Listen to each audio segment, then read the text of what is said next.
मरकज़ की इंजील और उसका 8वां बाब जो 38 आयत पर मुश्तमिल है।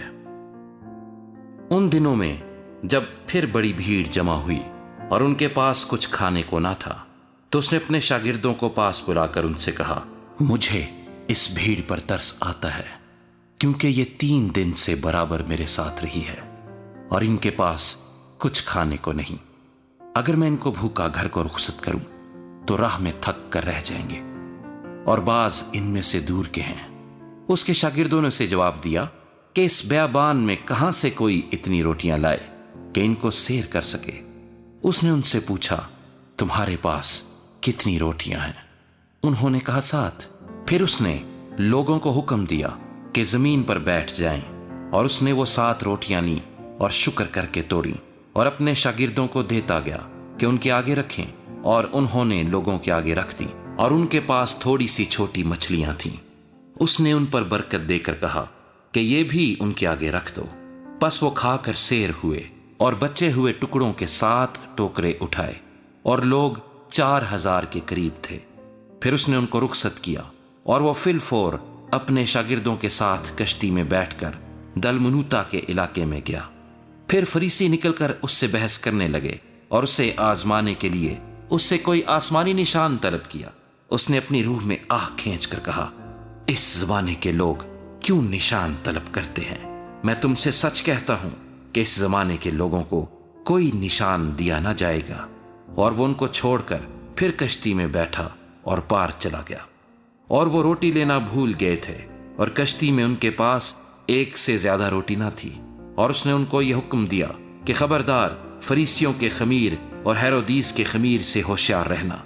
वापस में चर्चा करने और कहने लगे कि हमारे पास रोटी नहीं। मगर यीशु ने यह मालूम करके उनसे कहा, तुम क्यों ये चर्चा करते हो कि हमारे पास रोटी नहीं? क्या अब तक नहीं जानते और नहीं समझते? क्या तुम्हारा दिल सख्त हो गया है? आंखें हैं और तुम देखते नहीं, कान हैं और सुनते नहीं। और क्या तुमको याद नहीं, जिस वक्त मैंने वो 5 रोटियां 5000 के लिए तोड़ी, तो तुमने कितने टोकरे टुकड़ों से भरे हुए उठाए? उन्होंने उससे कहा, 7। उसने उनसे कहा, क्या तुम अब तक नहीं समझते? फिर वो बैतसैदा में आए और लोग एक अंधे को उसके पास लाए और उसकी मिन्नत की कि उसे छुए। वो उस अंधे का हाथ पकड़कर उसे गांव से बाहर ले गया और उसकी आंखों में थूक कर अपने हाथ उस पर रखे और उससे पूछा, क्या तू कुछ देखता है? उसने नजर उठाकर कहा, मैं आदमियों को देखता हूं, क्योंकि वो मुझे चलते हुए ऐसे दिखाई देते हैं जैसे दरख्त।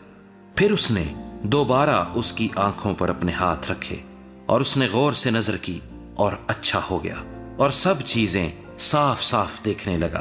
फिर उसने उसको उसके घर की तरफ रवाना किया और कहा कि इस गांव के अंदर कदम भी ना रखना। फिर यीशु और उसके शागिर्द कैसरिया फिलिप्पी के गांव में चले गए, और राह में उसने अपने शागिर्दों से ये पूछा कि लोग मुझे क्या कहते हैं? उन्होंने जवाब दिया कि यूहन्ना बपतिस्मा देने वाला, और बाज एलिया, और बाज नबियों में से कोई। उसने उनसे पूछा, लेकिन तुम मुझे क्या कहते हो? पतरस ने जवाब में उससे कहा, तू मसीह है। फिर उसने उनको ताकीद की कि मेरी बाबत किसी से ये ना कहना।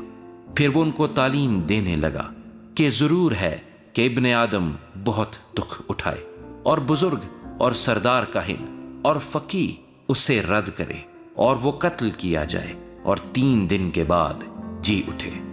और उसने ये बात साफ साफ कही।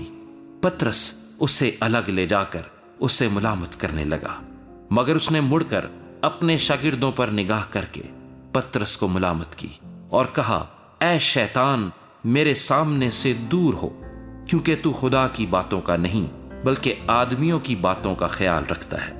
फिर उसने भीड़ को अपने शागिर्दों समेत पास बुलाकर उनसे कहा, अगर कोई मेरे पीछे आना चाहे तो अपनी खुदी से इनकार करे और अपनी सलीब उठाए और मेरे पीछे हो ले। क्योंकि जो कोई अपनी जान बचाना चाहे वो उसे खोएगा, और जो कोई मेरी और इंजील की खातिर अपनी जान खोएगा वो उसे बचाएगा। और आदमी अगर सारी दुनिया को हासिल करे और अपनी जान का नुकसान उठाए तो उसे क्या फायदा होगा?